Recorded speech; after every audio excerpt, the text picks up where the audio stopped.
We're talking about John Morris Goring. His family called him Morris. He was one of a set of twins. He and his sister Mary were born in Wappingers Falls in 1897 or so. And Morris also had another set of brothers, another pair of twins, Harold and Howard, that were a little bit older. When the war came, Morris was in law school out at Syracuse University. And he and a number of his colleagues from the fraternity there decided they would enlist together. And so all of these guys from Syracuse ended up in a unit that was based pretty much in the Hudson River Valley, the 127th. And they participated in some of the worst fighting of the First World War, principally the assault on the Hindenburg Line. A few years ago, I knew nothing of Morris or his story, but we decided to look up in the phone book and see if there were any other Gorings still living in the area. And lo and behold, there was one, Mary Goring. And we never knew her. We had had no contact with her. We didn't know anything more of the family. So on a whim, my mother and I made a phone call to Wappingers Falls, not knowing if we'd get anybody alive or dead or active or not. And here was this sweet old lady, in her 80s by then, and she had always carried the torch for her brother. In one of his letters, Morris referred to her as his better half. And you see that relationship, through what little documentation we have for him. Morris was killed during the war.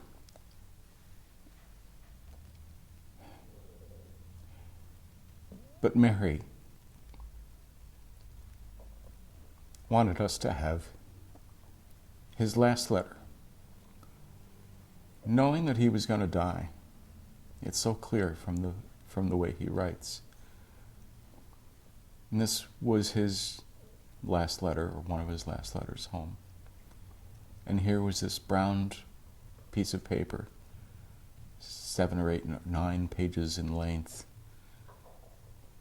where he describes what it's like and tries to prepare his family, his mother, his father, his 2 brothers, his sister, for what he must have thought was the inevitable outcome that was about to come.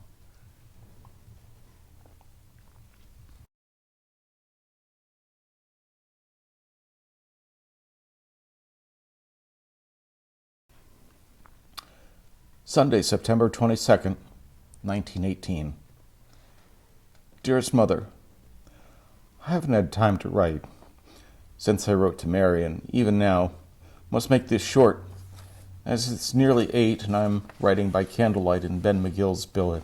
We've had a pretty good time at this place since moving into the billets, though we have worked pretty hard, had lots of rain, and haven't had much time to ourselves. I don't like to put much of this stuff in a letter, as it seems as if anything happened, you might know before receiving this. It looks as though we have a little stunt to do before I'll get a chance to write again. If I should go west, as we say, you shouldn't have any regrets, Mother dear, as there are hundreds of others the same. For the one who dies, it's easy. It is those left that we worry about. It isn't such an awful thing. Just a great experience, a change.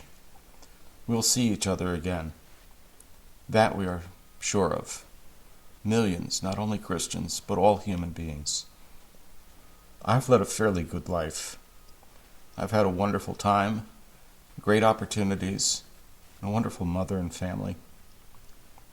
You must understand, Mother, I don't want to worry you, but if anything did happen to me, I don't want you to feel bad, and you shouldn't. As good as you are, Mother dear, you must know that there is nothing to it, really. nothing to feel sad about. If I should get picked off, I would die happy. We're sure it isn't the end, so why such an awful thing? No one can conceive of an end of the personality of a loved one. It is infinite, something that can't die. But you need not know such argument, Mother. You know it is only a change. And in what better way can a man make that change than over here fighting for home, country, civilization, his mother, sister, and sweetheart? But enough. It's more likely that I will come home safe, and that within a year. If I am wounded, don't worry, as not many of them are bad. In fact, a nice little blighty wouldn't be entirely unwelcome. Some of the boys are over there now. We have this little job, so I thought it might be best to say something, Mother, though I don't want to worry you. If anything should happen to me, please drop a line to the bunch at the fraternity house and tell them that I thought of them as often as I could. I sure would like to see Mr. Cunningham, but it isn't very likely. I must close now, Mother, as it is late. Remember, don't any of you worry, as we are well provided for, and don't let my remarks in this letter worry you, please, as it will be all over by the time you receive this. All of you, write often. Good night, Mother dear, and goodbye. Till the next. Your boy is keeping as clean as when he left home, and will be with you soon. Take good care of yourself. With love to all, your boy, Morris.